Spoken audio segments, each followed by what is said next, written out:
Pace bene, masih di mea culpa. Saya sedang berpikir tentang perbedaan antara semakin tidak beriman dengan semakin tidak beragama. Saya melihatnya di sini semakin jelas perbedaannya. Mungkin orang semakin tidak beragama, dalam arti tidak terdaftar dalam gereja, tidak ikut dalam ibadat-ibadat gereja, tetapi tetap beriman. Mungkin cara berimannya berbeda, meskipun tidak dengan sendirinya menciptakan konsep Tuhan yang baru. Ada juga, semalam saya bercerita dengan orang, saya percaya pada Kristus, katanya. Saya percaya kalau saya berdoa bersama Bunda Maria, saya menemukan ketenangan. Dan di sini saya lihat, pernah juga saya bahas di satu video, ada satu patung Bunda Maria di samping gereja. Ramai sekali orang datang ke situ berdoa.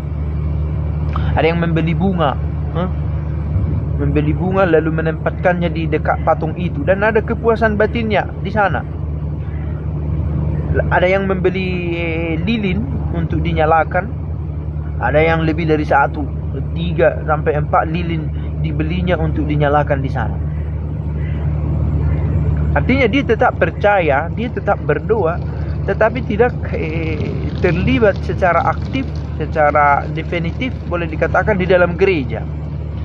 Tidak ikut terdaftar dalam gereja, sebab kalau terdaftar sah, gajinya juga dipotong pajak gereja. Ada pajak gereja yang dipotongkan dari gaji, sekitar beberapa persen, kurang ingat saya persentasenya. Dan itu dipakai untuk running cost gereja. Nah, orang makin tak mau terikat dengan gereja yang adalah boleh dikatakan bangunan yang tampak dari agama itu, perkumpulannya, tidak mau terikat ke sana. Tetapi dari kedalaman hatinya selalu ada kerinduan mencari yang ilahi. Saya pikir fenomena semacam ini tidak hanya terjadi di Eropa saja. Di tempat kita pelan-pelan mulai terjadi. Yang penting saya percaya pada Tuhan. Buat apa bergereja itu? Dan sebenarnya ini sudah dari dulu, tapi barangkali belakangan ini menjadi semakin masif. Tak percaya pada agamanya, tetapi percaya pada Tuhan. Yang menjadi pertanyaan adalah, mungkinkah dua hal ini memang akhirnya bisa berjalan secara terpisah? Atau sebenarnya kita tetap butuh satu komunitas? Dan saya sangat, dan bukan keyakinan pribadi, keyakinan gereja adalah bahwa kita hidup merawat iman di dalam gereja, komunitas. Kita butuh perhimpunan, saling mengingatkan, dan hal yang ideal tentang itu ada pada jemaat perdana. Nah, mana tahu ada di benak kita mulai terpikir, oh, mengapa saya tidak jalani hidup saya sendiri? Mengapa saya harus sangat terikat pada gereja? Karena kita membutuhkan itu yang pertama. Yang kedua, dalam gereja lah kita melihat Kristus.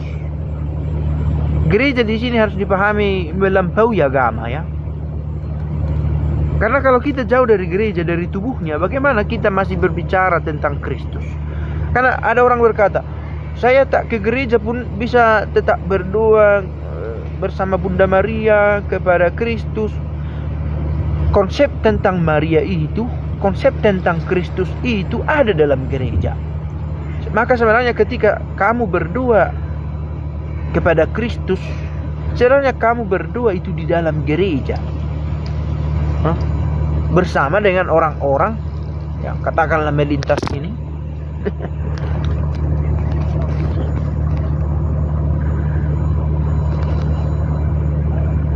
Jatuh bersama dengan orang-orang yang percaya kepada Kristus. Maka sebenarnya orang yang masih percaya kepada Kristus tidak mungkin lepas dari gereja. Hanya memilih keluar dari rumah itu. Mungkin itu bisa dikatakan, ya, keluar dari rumah katakanlah kamu kabur, tidak dengan sendirinya namamu terhapus dari kakak kartu keluarga. Nah, yang dilakukan oleh orang-orang yang pergi dari gereja tetapi tetap berdoa bersama Maria dan kepada Kristus adalah keluar dari rumahnya tetapi namanya tidak terhapus dari kartu keluarga. Sejauh manapun kamu merantau, atau kalaupun katakan kamu sudah membuat kartu keluarga sendiri, jika benar tidak dikeluarkan dari kartu keluarga yang lama, kamu tetap terdaftar pada kartu keluarga yang lama itu. Ini hanya sebuah pembanding yang bisa saja tidak selalu selaras, tetapi saya mau katakan, tidak datang ke gereja, tidak membayar pajak di sini, pajak gereja, tidak terdaftar, tidak mengikuti sakramen-sakramen itu dan ibadatnya, tidak dengan sendirinya kamu itu keluar dari gereja. Karena setiap kali kamu berdoa, katakanlah saya tetap berdoa kepada Kristus, kepada Bapa dengan perantaran Kristus, saya tetap membaca kitab suci. Sebenarnya kamu tetap ada dalam gereja dengan cara itu. Karena yang kamu pakai adalah, boleh dikatakan, produk-produk gereja. Gereja ini adalah, kita mengerti dalam arti lebih luas dari agama, bahkan lebih luas dari institusi Katolik. Maka benarkah orang bisa tidak percaya kepada agama tetapi tetap percaya kepada Tuhan? Mungkin sebagian yang tidak dipercayai, atau katakanlah ada bagian dari hidup beragama itu yang memang harus dikatakan tidak sesuai dengan hidup beriman itu. Kan orang juga bisa melihat apa yang salah dengan gereja. Ada yang salah, tetapi tidak dengan sendirinya karena ada yang salah maka ditinggalkan. Sebab orang yang tetap berdoa kepada Kristus tetapi tidak ikut masuk ke dalam gereja, itu ibarat dia tetap makan dari rumah itu tetapi tidak mau merawat rumah itu. Dulu ada lelucon itu, preman, tetapi kalau lapar pulang ke rumah katanya. Tapi setelah makan dia pergi ke jalan mengatakan, saya orang bebas, saya tidak terikat kepada siapapun, saya merdeka. Tetapi giliran dia lapar, dia minta makan ke rumah.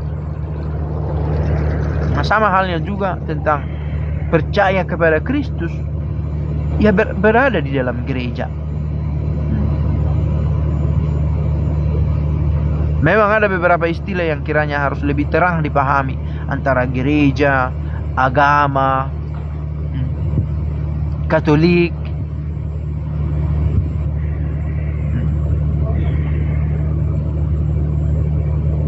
Saya pikir ini pencarian yang terus-menerus dilakukan sehingga orang merawat imannya di dalam gereja, dan itu ditunjukkan dengan mengikuti kegiatan fisik dari gereja itu. Ya, berdoa bersama. Persoalannya giliran ada biaya pergi, meski bisa dimengerti karena ada korupsi, kan? Ada kerusakan sistem dalam keuangan misalnya, dalam pengelolaan macam-macam.